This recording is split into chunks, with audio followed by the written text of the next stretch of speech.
Raizada mention garden area. सुबह 8:15 बजे। Raizada mention के बाहर आज सुबह का नज़ारा किसी फिल्म के क्लाइमैक्स जैसा लग रहा था। मेंशन का भारी लोहे का मेन गेट बंद था, लेकिन उसके बाहर मीडिया वालों की भीड़ किसी भयानक तूफान की तरह जमा हो चुकी थी। हर तरफ सिर्फ कैमरों की फ्लैश लाइट चमक रही थी और न्यूज़ रिपोर्टर के माइक आपस में टकरा रहे थे। शहर के हर बड़े न्यूज़ चैनल की ओबी वैन घर के बाहर लाइन से खड़ी थी। राजआदम मेंशन की सिक्योरिटी गार्ड्स बहुत मुश्किल से पसीना पसीना होते हुए उन मीडिया वालों को गेट फाड़ने से रोकने की कोशिश कर रहे थे। पूरे शहर में बस एक ही खबर आग की तरह फैल चुकी थी कि बिजनेस वर्ल्ड के सबसे बड़े और सबसे रूड बिलियनियर रोहन रायजादा ने अपनी कंपनी के सीईओ की कुर्सी को लात मार दी है, और वो भी सिर्फ अपनी पत्नी के लिए। अंदर मेंशन के बड़े से लकड़ी के दरवाजे के पास अबिका खड़ी थी। उसका दिल इतनी जोर से धड़क रहा था कि उसे अपनी धड़कनें अपने कानों में सुनाई दे रही थी। उसने एक लाइट पीच कलर का सिंपल सा सूट पहना हुआ था और उसके बाल खुले हुए थे। उसे आज से पहले कभी इतने सारे कैमरों और लोगों का सामना करने का मौका नहीं मिला था। उसका शरीर एक अजीब से डर से कांप रहा था। तभी रोहन सीढ़ियों से नीचे आया। उसने एक सिंपल ब्लैक टी शर्ट और डार्क ग्रे ट्राउजर पहना हुआ था। बिना अपने थ्री पीस बिजनेस सूट के भी उसका ऑरा किसी राजा से कम नहीं लग रहा था। उसके चेहरे पर एक रिलैक्स लेकिन बहुत ही खतरनाक सा एटीट्यूड था। रोहन ने अभिष्का को कांपते हुए देखा तो वो सीधे उसके पास गया और बिना कुछ कहे उसका हाथ बहुत ही मजबूती से अपने हाथ में पकड़ लिया। रोहन के हाथ की वो गर्माहट अभिष्का के ठंडे पड़ चुके शरीर में एक नई हिम्मत भर रही थी। डर लग रहा है? रोहन ने बहुत ही सॉफ्ट आवाज में पूछा। अविष्का ने रोहन की गहरी डार्क ब्राउन आंखों में देखा और धीरे से सिर हिलाया। रोहन, बाहर बहुत सारे लोग हैं। अगर उन लोगों ने हमारे रिश्ते के बारे में उल्टे सीधे सवाल किए तो? अगर किसी ने हमारी फेक मैरिज वाली बात को सच साबित करने की कोशिश की तो तुम्हारा पूरा करियर और इमेज हमेशा के लिए बर्बाद हो जाएगी। मुझे तुम्हारे लिए बहुत डर लग रहा है। रोहन के चेहरे पर एक बहुत ही प्यारी और कॉन्फिडेंट स्माइल आ गई। उसने अपने दूसरे हाथ से अविष्का के चेहरे पर आ रहे बालों की लटों को पीछे किया। जब तक मेरा हाथ तुम्हारे हाथ में है अभी, तुम्हें या मुझे दुनिया के किसी भी इंसान से डरने की जरूरत नहीं है। रोहन की आवाज में एक ऐसा जादू था जो अविष्का के अंदर के सारे डर को खत्म कर रहा था। आज हम दुनिया को वो सच दिखाएंगे जिसे कोई न्यूज़ चैनल कभी झुटला नहीं पाएगा। बस मेरे साथ चलना और मेरा हाथ मत छोड़ना। अविष्का ने एक गहरी सांस ली और हामी से हिला दिया। अब उसे किसी बात का डर नहीं था, क्योंकि रोहन उसके साथ था। कुणाल, रोहन ने पीछे मुड़कर देखा जहां कुणाल खड़ा था। गेट खुलवा दो। कुणाल ने तुरंत गार्ड्स को वाकी टाकी पर इंस्ट्रक्शन दिए। मेंशन का भारी दरवाजा जैसे ही खुला, बाहर का शोर और भी ज्यादा तेज हो गया। रोहन अविष्का का हाथ थामे हुए बहुत ही शांत से बाहर निकला। दोनों जैसे ही मेंशन की सीढ़ियों से नीचे गार्डन एरिया की तरफ उतरे, कैमरों की किलिक किलिक की आवाजें एकदम से पागल कर देने वाली स्पीड से बढ़ गईं। हवा से अविष्का के बाल हल्के हल्के उड़ रहे थे और रोहन ने अविष्का का हाथ इतनी मजबूती से पकड़ा हुआ था जैसे वो पूरी दुनिया को साइलेंट मैसेज दे रहा हो कि इसे मुझसे कोई नहीं छीन सकता। सिक्योरिटी गार्ड्स ने मीडिया वालों को एक रस्सी के पीछे रोक कर रखा था। रोहन और अविष्का उस रस्सी से कुछ कदम की दूरी पर जाकर रुक गए। रोहन ने अपना एक हाथ अपनी ग्रे स्वेट पैंट की पॉकेट में डाला और बहुत ही किलर एटीट्यूड के साथ सामने खड़े रिपोर्टर्स की तरफ देखा। उसका वो लुक देखकर ही आधे रिपोर्टर्स का शोर एकदम से शांत हो गया। सबको लगा था कि रायजादा ग्रुप का सीईओ अपनी कुर्सी छीनने के बाद डिप्रेशन में होगा, अपना चेहरा छुपाएगा। लेकिन यहाँ तो रोहन पहले से भी ज्यादा कॉन्फिडेंट और पावरफुल लग रहा था। सबसे आगे खड़े एक फेमस न्यूज चैनल के रिपोर्टर ने हिम्मत करके अपना माइक रोहन की तरफ किया और चिल्लाते हुए सवालों की झड़ी लगा दी। मिस्टर रायजादा, कल शाम को अचानक खबर आई कि आपने रायजादा ग्रुप के सीईओ पोस्ट से रिजाइन कर दिया है। क्या यह सच है कि बोर्ड ऑफ डायरेक्टर्स ने आपको आपकी पत्नी की वजह से कंपनी से बाहर निकाल दिया है? तभी दूसरा रिपोर्टर अपना कैमरा आगे करते हुए चिल्लाया, सर, क्या ये सच है कि अविष्का मैम आपके सबसे बड़े बिजनेस राइवल्स यानी रावत खानदान की नातिन है? क्या आपने किसी साजिश के तहत उनसे शादी की थी या फिर वो कोई जासूस है? और फिर तीसरे रिपोर्टर ने वो सवाल पूछ लिया जिसका अविष्का को सबसे ज्यादा डर था। मिस्टर रोहन, कुछ महीने पहले तक मीडिया में आपके गे होने के बहुत सारे रूमर्स थे, और फिर अचानक रातों रात आपकी ये शादी एक मिडिल क्लास लड़की से हो गई, और अब मिस्टर अधिराज रायजादा ने इस लड़की को घर से निकाल दिया है और अपना घर छोड़ दिया है। तो क्या आपकी यह शादी सिर्फ एक फेक कवर अप है? क्या यह सिर्फ एक दिखावा है अपनी गे वाली में सुधारने के लिए? फेक वर्ड सुनते ही अविष्का की सांसें गले में ही अटक गई। उसने डरकर रोहन की तरफ देखा। उसे लगा कि अब रोहन का गुस्सा आउट ऑफ कंट्रोल हो जाएगा और बात बिगड़ जाएगी। लेकिन रोहन का रिएक्शन बिल्कुल अलग था। उसके जबड़े सख्त जरूर हुए थे और उसकी आंखों में एक ऐसा गुस्सा आ गया था जिसे देखकर सामने खड़े रिपोर्टर के पसीने छूट गए। लेकिन रोहन ने अपना आपा नहीं खोया। रोहन ने एक कदम आगे बढ़ाया और उस रिपोर्टर के हाथ से वो माइक खुद अपने हाथ में ले लिया। आप लोगों के पास बहुत सारे सवाल हैं। रोहन की डीप और भारी आवाज जैसे ही माइक के जरिए पूरे गार्डन में गूंजी, वहां एकदम पिन ड्रॉप साइलेंट छा गया। बड़े से बड़ा रिपोर्टर भी अब मुंह खोलने की हिम्मत नहीं कर रहा था। और आज मैं यहाँ आप लोगों के हर एक बेवकूफ़ी भरे सवाल का जवाब देने ही आया हूँ।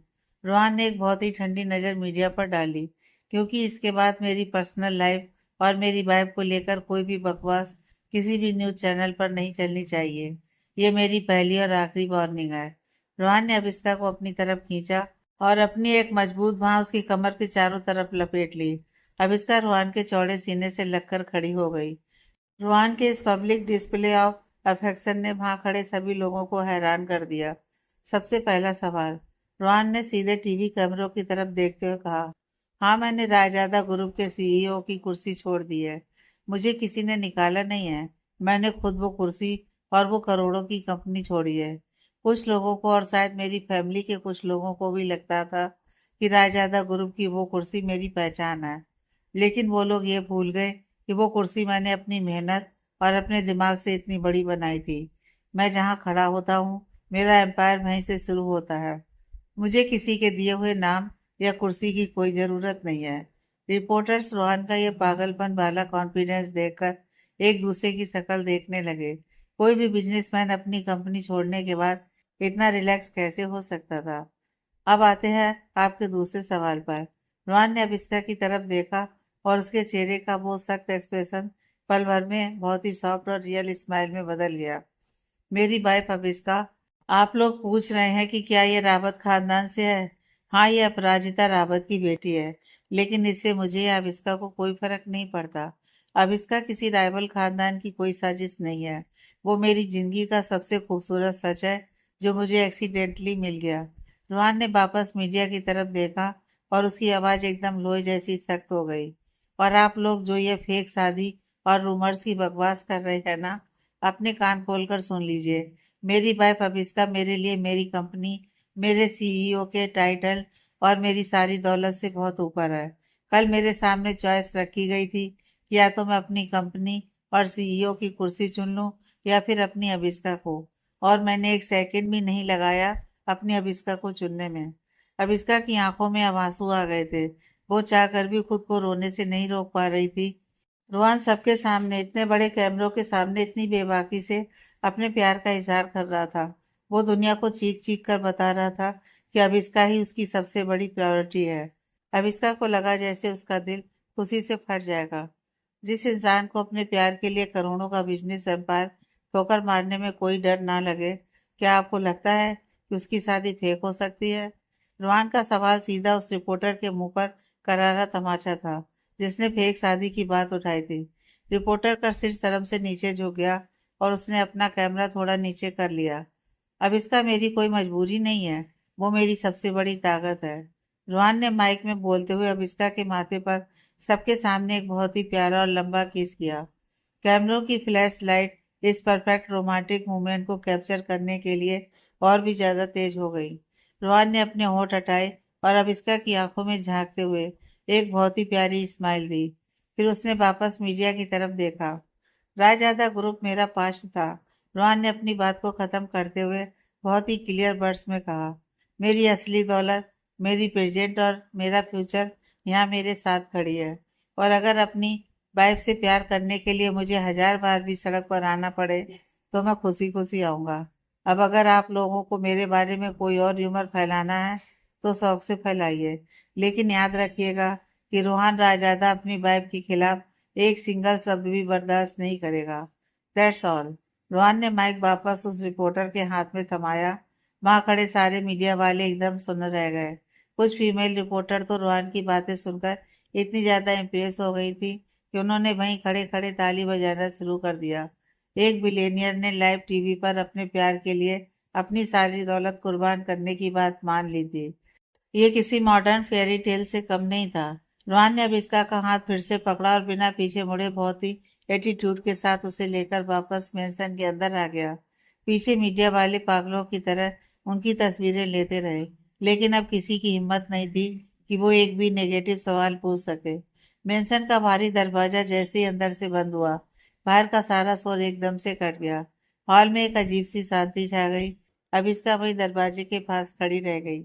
उसके आंसू अब रुकने का ही नाम नहीं ले रहे थे, लेकिन ये आंसू दुख के नहीं, बहुत ज्यादा खुशी और रिलीफ के थे।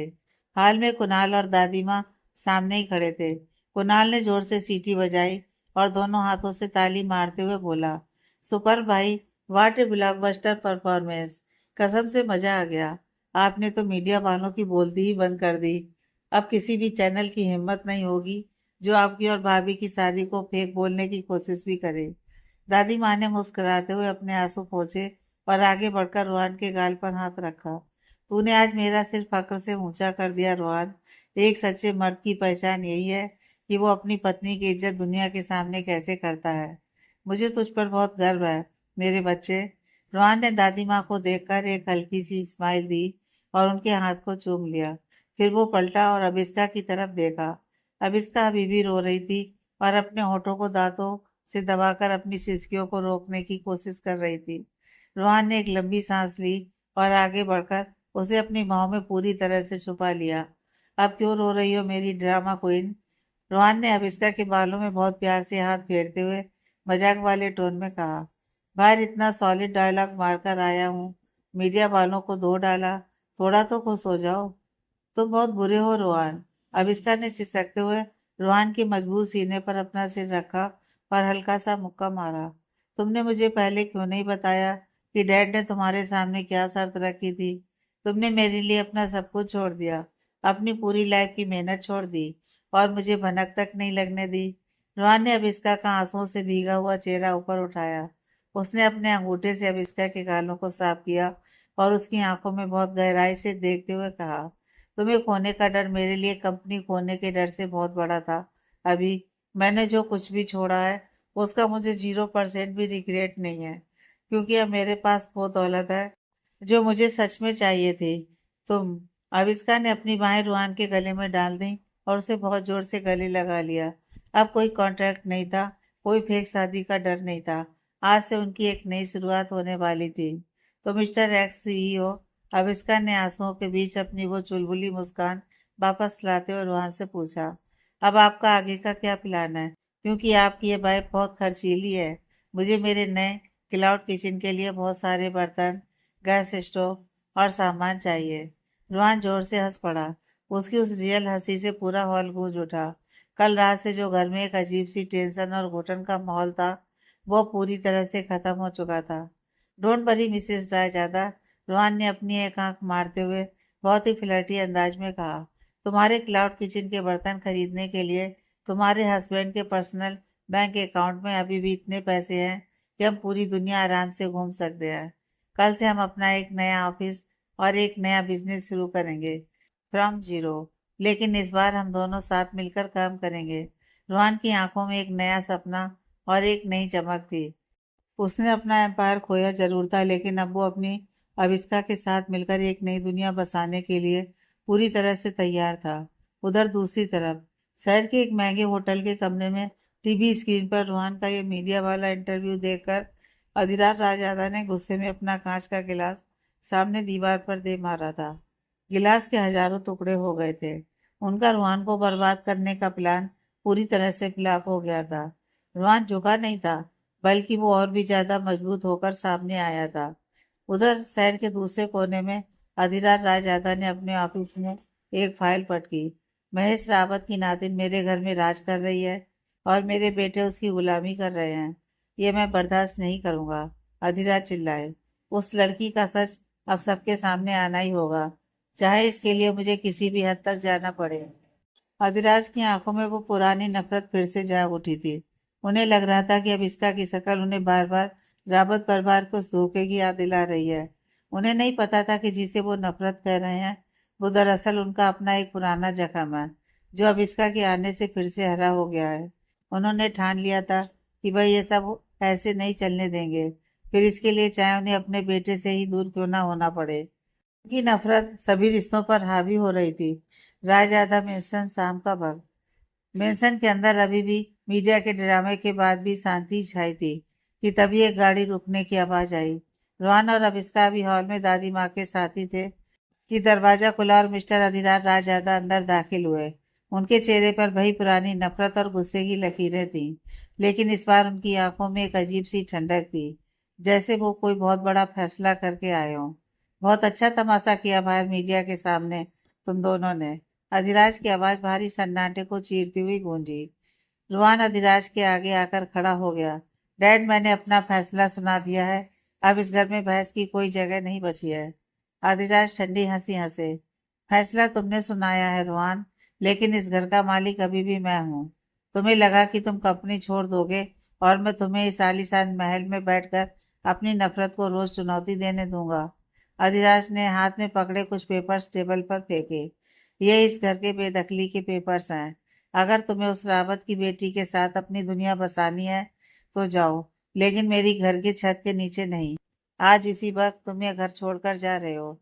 अधिराज, ये तुम क्या कर रहे हो? दादी माँ चिल्लाई। रुहान तेरा बेटा है और अब इसका इस घर की बहू। नहीं माँ, अधिराज गरजे। रुहान ने अपनी चॉइस कर ली है। अब ये और इसकी पत्नी मेरे साथ इस घर में नहीं रह सकते। और आप कहीं नहीं जाएंगी। आप और कुणाल मेरे साथ यहीं रहेंगे। अब इसका का चेहरा सफेद पड़ गया। उसने रुहान का हाथ थाम लिया। उसे पता था कि ये होने वाला है, लेकिन इतनी जल्दी उसे यकीन नहीं हो रहा था। मैं भाई के बिना नहीं रहूंगा। कुणाल आगे आया। उसकी आवाज में गुस्सा था। रुहान ने कुणाल के कंधे पर हाथ रखा और उसे एक तरफ ले गया। रुहान की आंखों में एक अलग ही चमक थी। उसने धीरे से कुणाल के कान में कहा, शांत हो जा कुणाल। डैड गुस्से में है और वो दादी माँ को अकेला छोड़ देंगे। तुझे यहीं रुकना होगा। लेकिन भाई, कुणाल ने कुछ कहना चाहा। सुन मेरी बात, रोहन ने धीमी आवाज में लेकिन बहुत गंभीरता से कहा। डैड, अगला कदम क्या उठाएंगे हमें पता होना चाहिए। तू यहाँ रहेगा तो तू हमारा जासूस बनेगा। दादी माँ का ख्याल भी तुझे ही रखना है। समझ रहा है मैं क्या कह रहा हूँ? कुणाल ने रोहन की आंखों में देखा और धीरे से सिर हिलाया। वो समझ गया कि रोहन उसे एक मिशन पर छोड़कर जा रहा है। जासूस, स्पाई और मिशन जैसी बातें, इन सब चीजों को लेकर कुणाल हमेशा ही एक्साइटेड रहता था और रोहन ये बात जानता था। इसलिए उसने इस वक्त यही इस्तेमाल किया जिससे वह कुणाल को यहाँ पर रोक सके, और उसकी यह चाल कामयाब भी हो गई। अब कुणाल ने उसके साथ जाने की जिद नहीं की, क्योंकि वह नहीं चाहता था कि उसकी वजह से उसके भाई को कोई भी तकलीफ उठानी पड़े, जिसे लग्जरी में रहने की आदत है। रोहन मुड़ा और उसने अविष्का की तरफ देखा। अभी अपना सामान उठाओ, हम जा रहे हैं। अविष्का ने अपनी आंखों के आंसू पोंछे और ऊपर कमरे की तरफ भागी। आधे घंटे के अंदर वो दोनों अपने छोटे से सूटकेस के साथ नीचे खड़े थे। वही सूटकेस जो अविष्का ने कल रात पैक किया था, आज वाकई घर से बाहर ले जाने के लिए तैयार था। दादी माँ, अपना ख्याल रखिएगा। अविष्का ने दादी माँ के पैर छुए। दादी माँ रोने लगी। अविष्का ने फिर कुणाल की तरफ देखा और उसे गले लगाया। कुणाल, ध्यान रखना सबका। जैसे ही वो दोनों मेंशन की दहलीज पार करने वाले थे, रुहान रुका। उसने बिना मुड़े अधिराज से कहा, डैड, आपने आज मुझे घर से नहीं निकाला, बल्कि आपने अपनी जिंदगी से अपना वो आखिरी सहारा भी निकाल दिया जो आपकी करवाट को खत्म कर सकता था। अपना ख्याल रखिएगा। रोहन और अविष्का भारी मन से मेंशन से बाहर निकले। रात का अंधेरा घना था और ठंडी हवाएं चल रही थी। अब हम कहाँ जाएंगे रोहन? अविष्का ने कांपती आवाज में पूछा। वहां जहाँ से तुम्हारी अपनी दुनिया शुरू हुई थी, अभी तुम्हारे अपार्टमेंट में। रोहन ने उसकी आंखों में देखते हुए कहा। अविष्का का अपार्टमेंट? रात 11:30 बजे अविष्का ने कांपते हाथों से अपने अपार्टमेंट का ताला खोला। यहाँ धूल जमी थी क्योंकि वो हफ्तों से यहाँ नहीं आई थी। जैसे ही लाइट जलाई, उसे सामने अपनी बड़ी बहन कीर्ति सोफे पर सोती हुई दिखी। वह भूल गई थी कि उसने एक चाबी अपनी कीर्ति दी को भी दे रखी है, इमरजेंसी इस्तेमाल के लिए। जब उसके पास रहने की कोई जगह ना हो, वह यहाँ पर रख सकती थी। इसलिए शायद वह भी यहाँ पर थी। कीर्ति की नींद खुल गई। उसने अपनी आंखें मली और सामने रोहन और अभिष्का को सूटकेस के साथ देखकर चौंक गई। अभी और रोहन जी, आप इतनी रात को? कीर्ति उठी और अभिष्का के पास आई। दीदी। अविष्का ने कीर्ति को देखा और उसकी हिम्मत टूट गई। वो सीधे अपने दीदी के गले लगकर फूट फूट कर रोने लगी। कीर्ति ने अविष्का को संभाला और उसे सोफे पर बैठाया। अविष्का ने उसे सारी बात बताई कि कैसे रोहन ने कंपनी छोड़ी और कैसे डैड ने उन्हें घर से निकाल दिया। कीर्ति ने रोहन की तरफ देखा। उसकी नज़रों में रोहन के लिए बहुत सम्मान था। रोहन जी, अविष्का ने मुझे सब बताया था कि आप दोनों की शादी कैसे हुई, लेकिन आज आपने जो किया उसके लिए वाकई कलेजा चाहिए। दीदी, आप प्लीज मुझे रूहानी बुलाइए। रूहान ने एक थकी हुई स्माइल दी। हम यहाँ कुछ दिन आपके साथ रह सकते हैं? पागल है क्या रूहान? कीर्ति ने उसे टोकते हुए कहा। यह अब इसका का ही घर है और आप मेरे भाई जैसे हैं। अब ये घर अब हम सबका है। सॉरी, मैं आप लोगों की प्राइवेसी में दखल नहीं देना चाहती, लेकिन मैं जल्दी अपना इंतजाम कहीं और कर लूंगी। इसका ने तुरंत ही दी की बात पर कहा। नहीं दी, कैसी बातें कर रही हो? यहाँ पर 2 रूम है, हम आराम से एडजस्ट कर लेंगे। आपको कहीं जाने की जरूरत नहीं है। वैसे भी आपको मेरी हेल्प करनी होगी। कीर्ति ने अभिष्का को पानी पिलाया और सामान सेट करने में मदद की। अभिष्का अपने छोटे से घर में वापस आ गई थी, लेकिन इस बार वो अकेली नहीं थी। अगले कुछ घंटे रोहन और अभिष्का ने मिलकर अपना कमरा साफ किया। छोटा सा बेड, हल्की सी लाइट, सब कुछ राजदादा मेंशन के मुकाबले बहुत छोटा था, लेकिन यहाँ अधिराज की नफरत की दीवारें नहीं थी। रोहन अभिष्का के पास बैठा और उसका हाथ अपने हाथ में लिया। थक गई हो ना? अभिष्का ने अपना सिर रोहन के कंधे पर रख दिया। नहीं, बस सुकून महसूस कर रही हूँ। यहाँ कम से कम कोई हमें अलग करने की धमकी नहीं देगा। लेकिन लड़ाई अभी शुरू हुई है। अभी रोहन ने खामोशी से दीवार की तरफ देखते हुए कहा। जीरो से शुरू करना आसान नहीं होगा, लेकिन तुम्हारे साथ मुझे हारने का डर नहीं है। तभी रोहन के फोन पर एक मैसेज आया। कुणाल का था। भाई, डैड कमरे में बंद है और किसी से बात नहीं कर रहे हैं। आप फिक्र मत करना, मैं यहाँ मोर्चा संभाले हुए हूँ। आपकी जासूसी बिल्ली तैयार है। रोहन ने वो मैसेज अभिष्का को दिखाया और दोनों के चेहरे पर एक छोटी सी मुस्कान आ गई। मुसीबतें बड़ी थी, घर छोटा था, लेकिन उनका प्यार आज पहली बार आजाद महसूस कर रहा था। अभिष्का का अपार्टमेंट, सुबह 7:30 बजे। मुंबई की शोर शराबे वाली सुबह और खिड़की के बाहर से आती गाड़ियों की आवाजों ने रोहन की नींद खोल दी। रोहन ने अपनी आंखें मली और कुछ पलों के लिए उसे समझ में नहीं आया कि वह कहाँ है। उसे अपने आलीशान किंग साइज बेड और रेशमी चादरों की आदत थी, लेकिन आज वह एक बहुत ही छोटे से बेड पर था और कमरे की छत भी बहुत नीची थी। उसने बगल में देखा, अब इसका अभी भी सो रही थी। नींद में भी उसके चेहरे पर एक अजीब सी शांति थी। रोहन ने धीरे से उसके चेहरे पर आ रही बालों की लटों को हटाया। उसे याद आया कि कल रात क्या क्या हुआ। कैसे उसके अपने डैड ने उन्हें घर से निकाल दिया और कैसे वे आधी रात को इस छोटे से अपार्टमेंट में आए। रुहान बेड से उठा और बाहर हॉल में आया। वहां का नजारा देखकर उसके चेहरे पर एक छोटी सी मुस्कान आ गई। अभिष्का की बड़ी बहन कीर्ति किचन में थी और चाय बना रही थी। कीर्ति ने रुहान को देखते ही मुस्कुराकर कहा, गुड मॉर्निंग रोहन। पहली रात इस छोटे से घर में कैसी रही? मुझे पता है तुम्हारे लिए एडजस्ट करना मुश्किल होगा, लेकिन यहाँ चाय बहुत कड़क मिलती है। रोहन ने एक अंगड़ाई ली। सच कहूँ तो दीदी, मुझे लगा था कि नींद नहीं आएगी, लेकिन कल रात में जितना सुकून से सोया हूँ, उतना राजदादा मेंशन में कभी नहीं सोया। वहां सिर्फ नफरत की दीवारें थीं। कीर्ति ने चाय का कप रोहन की तरफ बढ़ाया। ये तो शुरुआत है रोहन, अभी तो तुम्हें इस घर के नखरे झेलने होंगे। कभी नल खराब होगा तो कभी लाइट जाएगी। क्या तुम तैयार हो एक मिडिल क्लास आदमी वाली लाइफ जीने के लिए?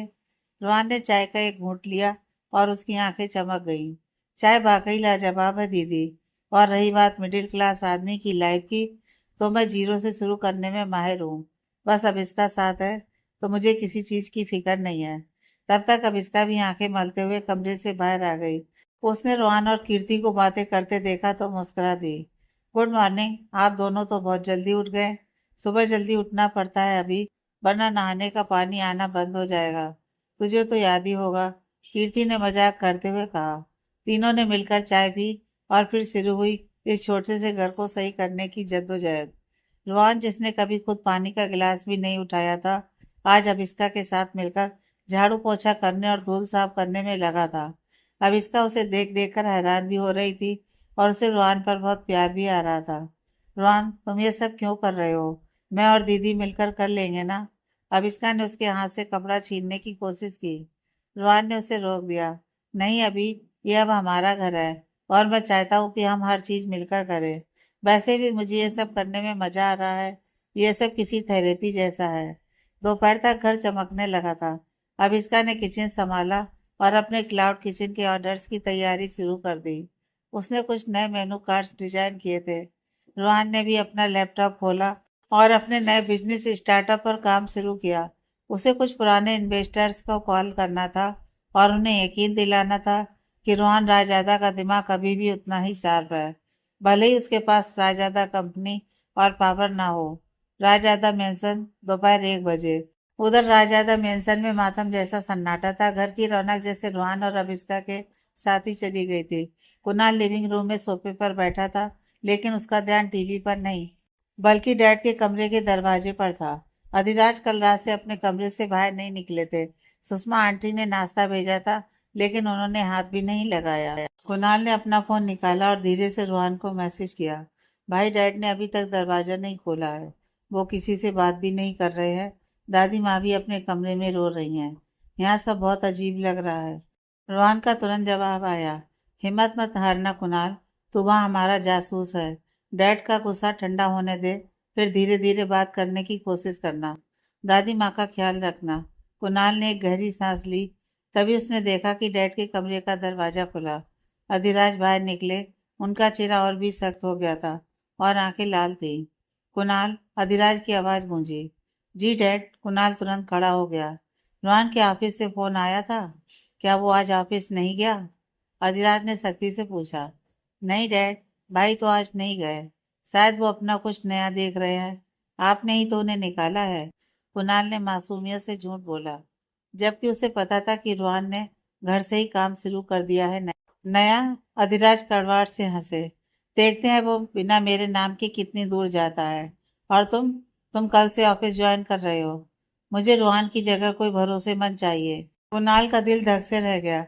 उसे रायजादा ग्रुप के उस बोझिल माहौल में नहीं जाना था, लेकिन उसे याद आया कि रोहन ने उसे यहाँ क्यों छोड़ा है। जी डैड, मैं कल आ जाऊंगा। अधिराज बिना कुछ कहे वापस अपने कमरे में चले गए। कुणाल ने राहत की सांस ली और तुरंत रोहन को अपडेट भेजा। Mission update. जासूस बिल्ली अब ऑफिस में घुसपैठ करने वाली है। डैड ने खुद ही मुझे कल से ऑफिस बुलाया है। अब ये स्पाई घर के साथ साथ ऑफिस में भी नजर आएगा। अगला दिन अविष्का का अपार्टमेंट। शाम 6 बजे। शाम होते होते ही अविष्का के क्लाउड किचन के ऑर्डर्स बढ़ने लगे थे। आसपास के लोगों को उसके खाने का स्वाद बहुत पसंद आ रहा था। कीर्ति भी पैकिंग में उसकी मदद कर रही थी। इसके अलावा कुछ लोग उसे पहले से भी जानते थे। जब वह विराट के रेस्टोरेंट में काम करती थी, उसने अपना असली नाम और फोटो यूज किया था, तो कई ऑर्डर उसे इस वजह से भी मिले थे। रोहन बालकनी में खड़ा था और फोन पर किसी क्लाइंट से बात कर रहा था। तभी अविष्का उसके पास आई। रोहन, खाना रेडी है, आ जाओ। रोहन ने फोन काटा और अविष्का को देखा। वह पसीने से भीगी हुई थी और उसके चेहरे पर आटे का एक दाग लगा था, लेकिन वह उसे दुनिया की सबसे खूबसूरत लड़की लग रही थी। रोहन ने अपनी उंगली से उसके गाल का दाग साफ किया। थक गई हो ना? रोहन ने उसे अपनी बाहों में खींचते हुए पूछा।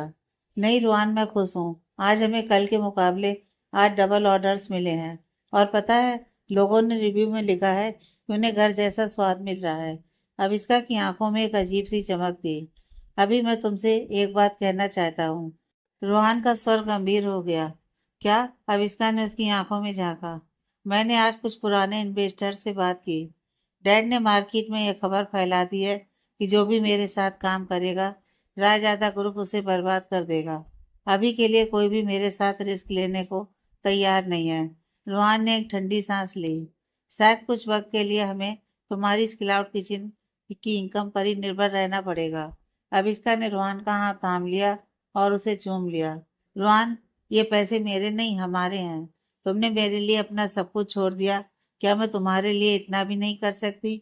और मुझे यकीन है कि तुम्हारा टैलेंट बहुत जल्द दुनिया को दिखेगा। डैड तुम्हें ज्यादा देर तक नहीं रोक पाएंगे।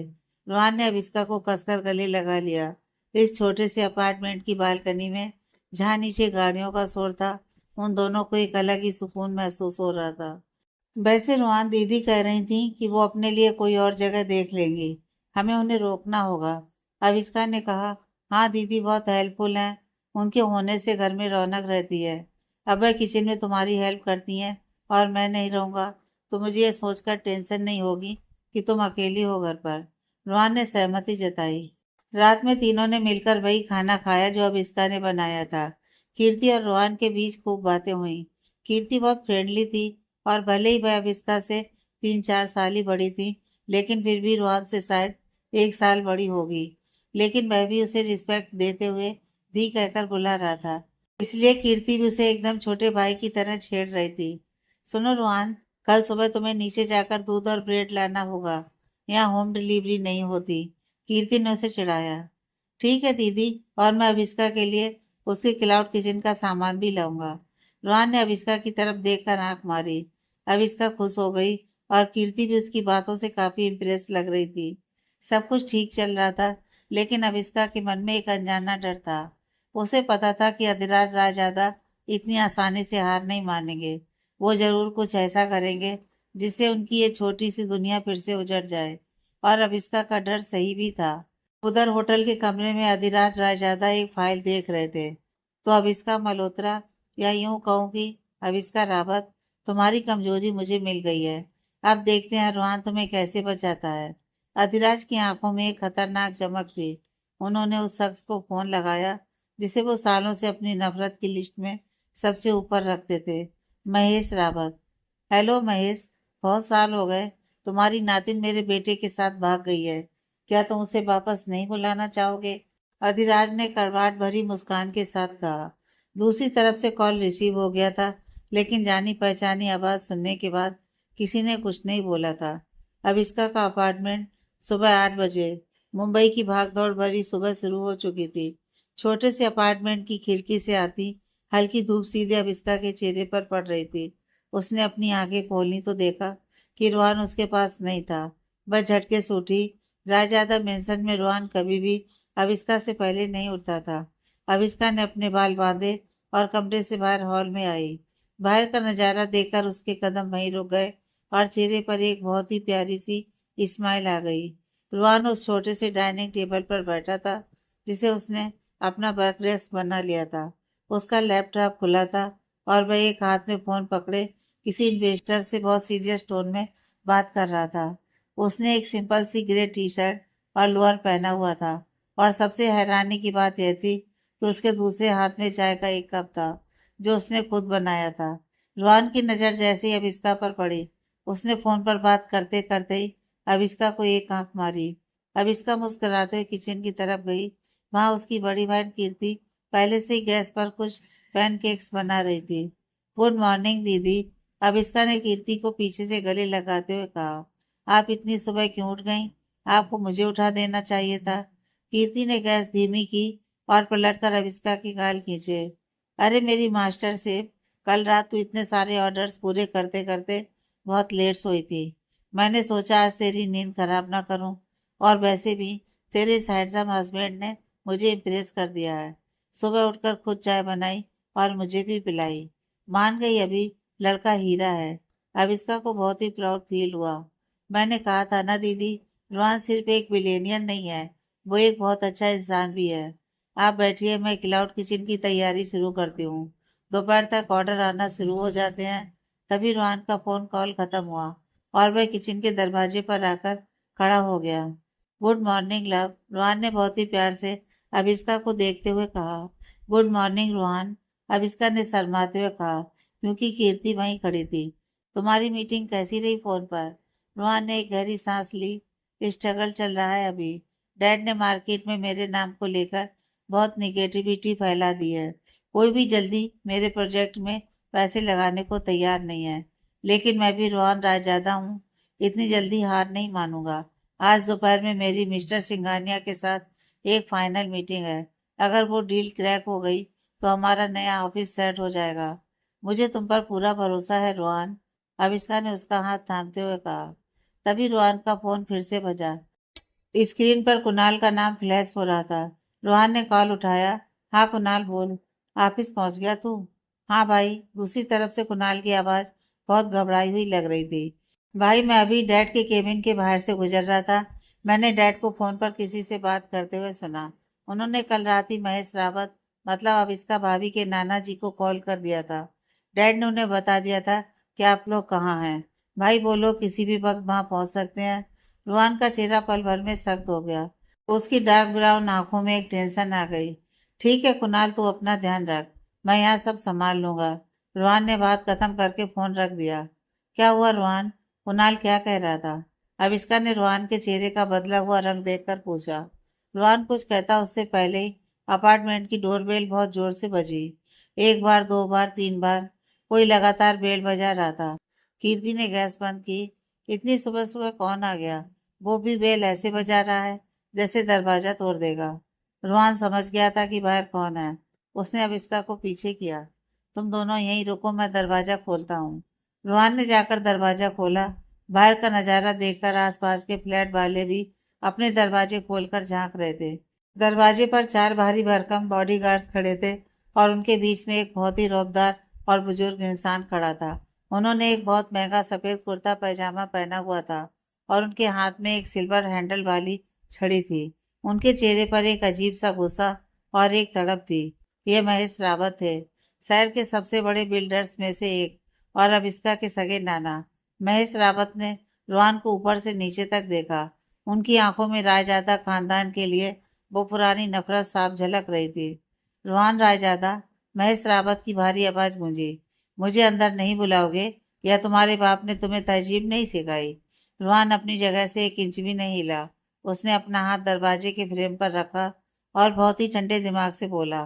तहजीब तो मुझे बहुत अच्छे से सिखाई गई है मिस्टर रावत, लेकिन जो लोग बिना बुलाए दूसरों के घर में घुसने की कोशिश करते हैं उनके लिए मेरे पास सिर्फ एक ही जवाब होता है, बाहर का रास्ता। रुहान ये कौन है? अब इसका पीछे से आती हुई रुहान के बगल में खड़ी हो गई। महेश रावत की नजर जैसे ही अब इसका पर पड़ी, उनके हाथ से छड़ी छूटकर नीचे गिरते गिरते बची। उनकी आंखें फटी की फटी रह गईं। अब इसका का चेहरा, उसकी आंखें, उसका रंग रूप, सब कुछ हूबहू अपराजिता जैसा था। महेश रावत को लगा जैसे 25 साल बाद उनकी अपनी बेटी अपराजिता वापस लौट आई हो। उनका कठोर चेहरा अचानक से नरम पड़ गया और आंखों में आंसू आ गए। अपराजिता, उनके मुंह से कांपती हुई आवाज में अपनी बेटी का नाम निकला। उन्होंने अविष्का की तरफ एक कदम बढ़ाया। अविष्का घबराकर एक कदम पीछे हट गई और उसने रोहन का हाथ कसकर पकड़ लिया। रोहन ये कौन है और ये मेरी माँ का नाम क्यों ले रहे हैं? कीर्ति भी पीछे आकर खड़ी हो गई थी। वह भी इस अनजान बुजुर्ग को देखकर कंफ्यूजन में थी। महेश रावत ने खुद को संभाला।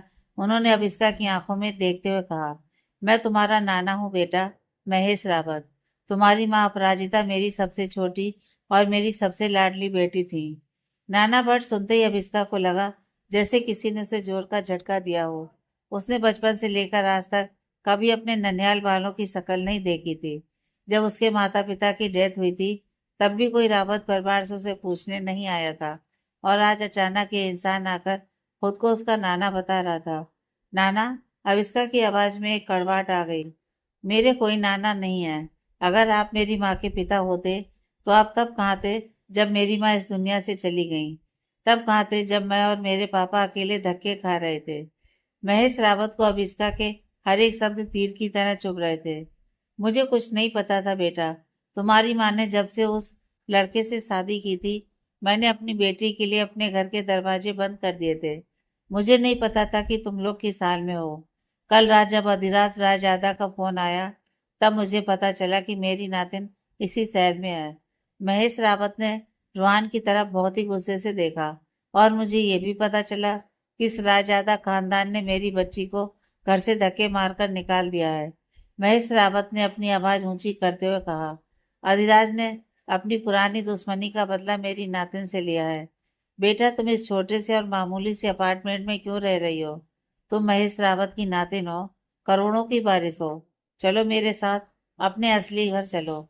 अविष्का का दिमाग सुन्न हो गया था। उसे कुछ समझ में नहीं आ रहा था। मिस्टर रावत, रोहन ने अब अविस्का के सामने आते हुए एक ढाल की तरह उसे अपने पीछे कर लिया। अविस्का कहीं नहीं जाएगी, ये मेरी वाइफ है, मिसिस अविस्का रोहन रायजादा, और इसका असली घर वही है जहां मैं हूँ, इसका हस्बैंड। महेश रावत ने रोहन को गुस्से से घूरा। वाइफ, तुम्हारे बाप ने मेरी नातिन को बेइज्जत करके तुम्हारे घर से बाहर निकाल दिया और तुम खुद को उसका हस्बैंड कह रहे हो। तुम राजदादा लोगों के खून में ही बदतमीजी और गुरूर है। तुम इस बच्ची को खुश नहीं रख सकते। इसके पास आज ना घर है, न तुम्हारे पास वो तुम्हारी कंपनी बची है। तुम इसे क्या दोगे? ये गरीबी? रुहान के जबड़े सख्त हो गए, लेकिन उसने अपना गुस्सा कंट्रोल किया। मैंने अपनी कंपनी अब इसका के लिए ही छोड़ी है, मिस्टर रावत। और रही बात इसे खुश रखने की, तो मैं अपनी वाइफ के लिए पूरी दुनिया से लड़ सकता हूँ। आपको 25 साल बाद अचानक से अपनी नातिन की याद आ गई। जब इसे जरूरत थी तब आप अपने ईगो में बैठे थे। आज ये मेरी जिम्मेदारी है और मैं इसे बहुत अच्छे से निभाना जानता हूँ। मैं तुमसे बात नहीं कर रहा हूँ लड़के। महेश रावत ने रोहन को इग्नोर करते हुए अविस्का की तरफ हाथ बढ़ाया। अविस्का बेटा, चलो मेरे साथ। मैं तुम्हें दुनिया की हर वो खुशी दूंगा जो तुम्हें यहाँ नहीं मिल सकती। मैं तुम्हें उस अधिराज रायजादा से भी बचाऊंगा। अविस्का ने रोहन के पीछे से बाहर निकलकर महेश रावत की तरफ देखा। उसकी आंखों में अब कोई कंफ्यूजन नहीं था, बल्कि एक बहुत ही स्ट्रांग कॉन्फिडेंस था। आप मुझे क्या देंगे मिस्टर रावत? अविस्का ने बहुत ही साफ और सधी हुई आवाज में कहा। पैसे, बड़ा घर, वो सब तो मुझे रोहन भी दे सकता था, बल्कि उससे भी ज्यादा। लेकिन मैंने देखा है कि आपके इन बड़े घरों में रिश्ते कैसे दम तोड़ देते हैं। आपने अपनी इज्जत और ईगो के लिए अपनी सगी बेटी को छोड़ दिया। डैड ने अपनी ईगो के लिए अपने बेटे को निकाल दिया। इन सब में हम दोनों की क्या गलती थी? हमें तो पता भी नहीं है कि आप दोनों अपनी कौन सी पुरानी दुश्मनी निभा रहे हैं। अविस्का ने रोहन का हाथ अपने दोनों हाथों में पकड़ लिया। मैं कहीं नहीं जाऊंगी। अविस्का का फैसला एकदम क्लियर था। मेरा घर, मेरी दुनिया सिर्फ रोहन है। अगर रोहन सड़क पर भी रहेगा तो मैं उसके साथ खुशी खुशी रहूंगी। हमें आपके करोड़ों रुपयों की या आपके घर की कोई जरूरत नहीं है। आप जा सकते हैं। महेश रावत सन रह गए। उन्हें अपराजिता की याद आ गई। 25 साल पहले अपराजिता ने ऐसे ही उनका बड़ा सा घर और दौलत ठुकराकर एक मामूली सेब का हाथ थाम लिया था, और आज उसकी बेटी भी वही कर रही थी। रावत खानदान की लड़कियों का प्यार उनकी दौलत से ज्यादा बड़ा था। महेश रावत का ईगो पूरी तरह से हर्ट हो गया था। वो अपनी नातिन को अपने साथ ले जाने आए थे, लेकिन वो रायजादा के बेटे के साथ खड़ी थी। तुम बहुत बड़ी गलती कर रही हो अब इसका, महेश रावत ने अपनी छड़ी जमीन पर ठोंकते हुए कहा। यह लड़का तुम्हें कुछ नहीं दे पाएगा। जब इसे अपने बाप के पैसों की याद आएगी तो ये तुम्हें छोड़कर वापस चला जाएगा, और तब तुम्हारे पास वापस आने के लिए कोई दरवाजा नहीं होगा। रोहन कभी मुझे छोड़कर नहीं जाएगा। अविष्का ने बिना डरे उनकी आंखों में देखा। मुझे अपने प्यार पर भरोसा है। महेश रावत ने एक गहरी सांस ली। ठीक है, लेकिन याद रखना, मैं महेश रावत हूँ। मैं अपनी चीजें हारना नहीं जानता। मैं बहुत जल्द वापस आऊंगा, और तब तुम्हें मेरे साथ चलना ही होगा। महेश रावत बिना कुछ और कहे अपने बॉडीगार्ड के साथ पलट गए और लिफ्ट की तरफ चले गए। दरवाजा बंद होते ही अविष्का की सारी हिम्मत टूट गई। उसके पैर कांपने लगे और वह वहीं जमीन पर बैठ गई। उसने अपने चेहरे को अपने हाथों में छुपा लिया और फूट फूट कर रोने लगी। आज उसे अपनी माँ की बहुत याद आ रही थी। उसे समझ आ गया था कि रोहन के डैड उससे इतनी नफरत क्यों करते हैं, और उसकी माँ ने कितनी बड़ी कीमत चुकाई थी अपने प्यार के लिए। रोहन तुरंत उसके पास जमीन पर बैठ गया। उसने अब इसका को अपनी बाहों में कसकर भर लिया। अभी मेरी जान, प्लीज रोना बंद करो, रोहन ने उसके बालों में हाथ फेरते हुए कहा। रोहन, मेरी वजह से ये सब हो रहा है, अब इसका सिसकते हुए बोली। मेरे नाना, तुम्हारे डैड, ये सब हमें कभी एक साथ नहीं रहने देंगे। वो लोग हमें अलग कर देंगे। रोहन ने अब इसका का चेहरा ऊपर उठाया। उसकी आंखों में एक आग थी। कोई हमें अलग नहीं कर सकता अभी, कोई भी नहीं। ना तुम्हारे नाना और ना ही मेरे डैड। जब तक मैं जिंदा हूँ, दुनिया की कोई ताकत तुम्हें मुझसे दूर नहीं ले जा सकती। मैं आज ही अपनी मीटिंग क्रैक करूंगा और हम अपनी एक नई दुनिया बसाएंगे, जहाँ इन लोगों की नफरत की कोई जगह नहीं होगी। कीर्ति भी अब पास आकर बैठ गई और उसने अब इसका के सर पर हाथ रखा। रोहन सही कह रहा है अभी, प्यार कभी हारता नहीं है। हम सब मिलकर इस सिचुएशन से बाहर निकलेंगे। उस छोटे से अपार्टमेंट में आज एक बहुत बड़ी जंग की शुरुआत हो चुकी थी। एक तरफ अधिराज रायजादा की नफरत थी और दूसरी तरफ महेश रावत का ईगो, और इन दोनों के बीच में था रुआन और अविस्का का प्यार। अगले दिन अविस्का का अपार्टमेंट। दोपहर का वक्त था। मुंबई की भागदौड़ अपार्टमेंट के नीचे सड़क पर साफ सुनाई दे रही थी। अविस्का अपने छोटे से बेडरूम में खड़ी थी और रुआन आईने के सामने अपनी डार्क ब्लू शर्ट के बटन लगा रहा था। आज उसकी मिस्टर सिंघानिया के साथ वो बहुत जरूरी मीटिंग थी जो उनके नए क्लाउड किचन बिजनेस का फ्यूचर डिसाइड करने वाली थी। रोहन के चेहरे पर एक अजीब सी सीरियसनेस थी। वह जानता था कि डैड ने मार्केट में उसके खिलाफ कितनी बड़ी दीवार खड़ी कर दी है, लेकिन उसकी आंखों में हार मानने वाला कोई भाव नहीं था। अब इसका धीरे से रोहन के पास आई और उसने रोहन की शर्ट का कॉलर ठीक किया। ऑल दी बेस्ट रोहन, अब इसका ने बहुत ही सॉफ्ट आवाज में कहा। मुझे पता है तुम आज ये डील पक्का क्रैक करके आओगे। डैड का गुस्सा और उनकी जिद तुम्हारे टैलेंट को नहीं हरा सकता। रोहन ने अविस्का के दोनों हाथों को पकड़कर चूमा और एक बहुत ही कॉन्फिडेंट स्माइल दी। जब मेरी वाइफ का लक और प्यार मेरे साथ है तो दुनिया का कोई भी इन्वेस्टर मुझे रिजेक्ट नहीं कर सकता। अभी मैं शाम तक गुड न्यूज़ लेकर आऊंगा। रोहन ने अविस्का के माथे पर किस किया और बाहर हॉल में आ गया। कीर्ति दीदी सोफे पर बैठकर कुछ हिसाब किताब कर रही थी। दीदी, मैं मीटिंग के लिए निकल रहा हूँ। आप अभी का ध्यान रखिएगा। नाना जी के आने के बाद से वह थोड़ा सा डिप्रेस हो रही है, रोहान ने कहा। अरे तुम टेंशन मत लो रोहान, वह अभी कुकिंग करेगी तो ठीक हो जाएगी। और बेस्ट ऑफ लक। कीर्ति ने मुस्कुराते उसे चीयर अप किया। रोहान अब कीर्ति को दी बोल रहा था, इसलिए कीर्ति भी अब उसे जीजू नहीं बल्कि छोटे भाई की तरह ट्रीट कर रही थी। भले ही वह अब इसका से उम्र में सिर्फ 1 या 2 साल ही बड़ी थी। रोहन के जाने के बाद घर में फिर से एक शांति छा गई। अब इसका सोफे पर आकर बैठ गई। सुबह जो उसके नाना महेश रावत आए थे, उनकी बातें अब इसका के दिमाग में बार बार गूंज रही थी। अधिराज ने अपनी पुरानी दुश्मनी का बदला मेरी नातिन से लिया है। अब इसका को समझ नहीं आ रहा था कि आखिर रोहन के डैड और उसके नाना के बीच ऐसा क्या हुआ था जो रोहन के डैड उसकी शक्ल देखकर ही आग बबूला हो जाते थे। तभी दरवाजे की घंटी बजी। मैं देखती हूँ तो रुक। कीर्ति दीदी उठी और दरवाजा खोला। बाहर का नजारा देखकर कीर्ति हैरान रह गई। दरवाजे पर कुणाल खड़ा था और उसके साथ दादी माँ थी। दादी माँ के चेहरे पर थकान थी और उनकी आंखों में नमी थी। दादी माँ, कुणाल। अब इसका झटके से सोफे से उठी और दौड़कर दादी माँ के गले लग गई। मेरी बच्ची। दादी माँ ने अब इसका को कसकर गले लगा लिया और उनके आंसू बहने लगे। तू और रोहन इस छोटे से घर में कैसे रह रहे हो? मेरे बिना कैसे सोए तुम दोनों? हम बिल्कुल ठीक है दादी माँ। आप अंदर आइए प्लीज। अविस्का ने उन्हें सहारा देकर सोफे पर बिठाया। कीर्ति तुरंत उनके लिए पानी लेकर आई। कुणाल, तुम दादी माँ को यहाँ कैसे ले आए? डैड को पता चला तो वो बहुत गुस्सा करेंगे। अविस्का ने घबराते हुए पूछा। कुणाल ने अपनी एक आंख मारी। अरे भाभी, अपनी इस जासूस बिल्ली को कम मत समझिए। डैड घर पर है ही नहीं, वह ऑफिस में मीटिंग में बिजी है।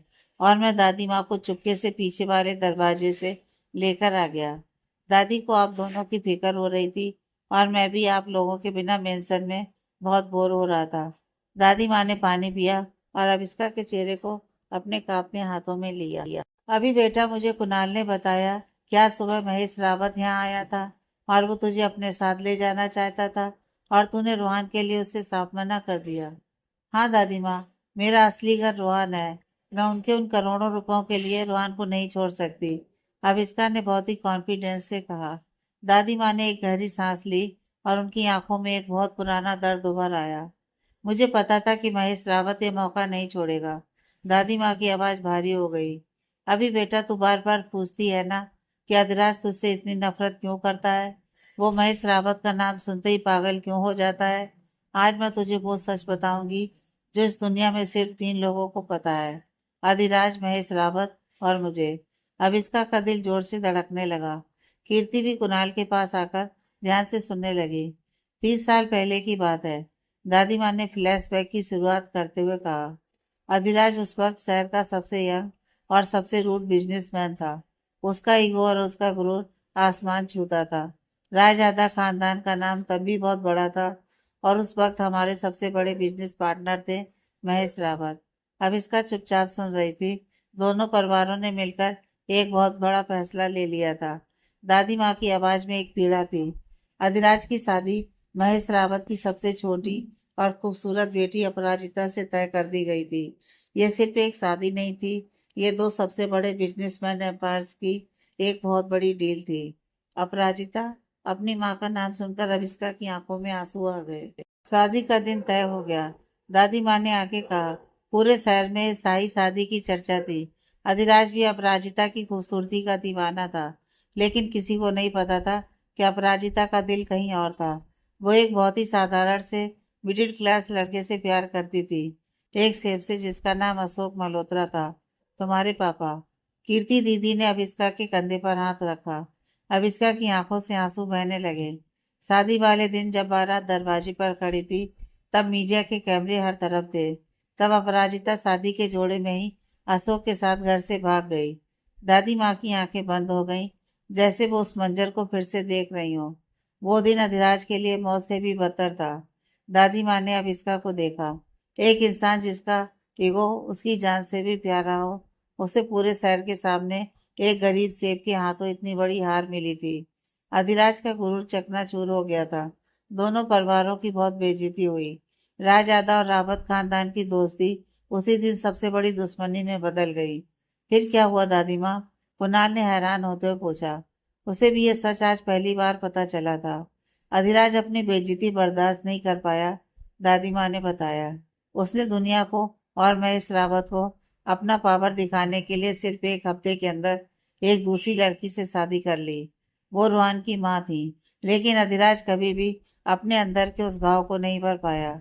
रोहन की माँ को उसने कभी वो प्यार नहीं दिया, क्योंकि उसका ईगो उस धोखे में ही फंसा रहा। कुणाल के पैदा होने के कुछ साल बाद ही रोहन की माँ चल बसी और अधिराज एक पत्थर का इंसान बन गया। दादी माँ ने अब इसका का हाथ पकड़ा। अभी बेटा, अधिराज तुझसे नफरत नहीं करता, लेकिन जब वो तुझे देखता है तो उसे तुम्हें अपराजिता दिखाई देती है। तुम्हारी शकल हूबहू तुम्हारी माँ से मिलती है। तुम उसके उस 30 साल पुराने टूटे हुए ईगो और उस दर्द का जीता जागता सबूत हो। वो जब तुम्हें देखता है तो उसे अपनी वो बेइज्जती याद आ जाती है। अब इसका फूट फूट कर रोने लगी थी। उसे समझ आ गया था कि डैड की वो नफरत दरअसल उनका वो बहुत गहरा जख्म था जो कभी भरा ही नहीं। डैड एक विलन नहीं थे, वो बस एक बहुत ही टूटे हुए इंसान थे जिन्हें उनके गुरूर ने अकेला कर दिया था। दादी माँ, अविष्का ने अपने आंसू पोंछते हुए कहा। डैड गलत नहीं है, उनका गुस्सा जायज है। मेरी माँ के एक फैसले ने उनकी पूरी लाइफ खराब कर दी, लेकिन मैं अपने डैड को इस दर्द में नहीं रहने दूंगी। मैं उनसे लड़ूंगी नहीं दादी माँ। मैं उनके इस 30 साल पुराने दर्द को हमेशा के लिए खत्म कर दूंगी। ये मेरा आपसे वादा है। अविष्का के इस फैसले ने दादी माँ और कीर्ति दोनों का दिल जीत लिया। आगे की कहानी नेक्स्ट पार्ट में।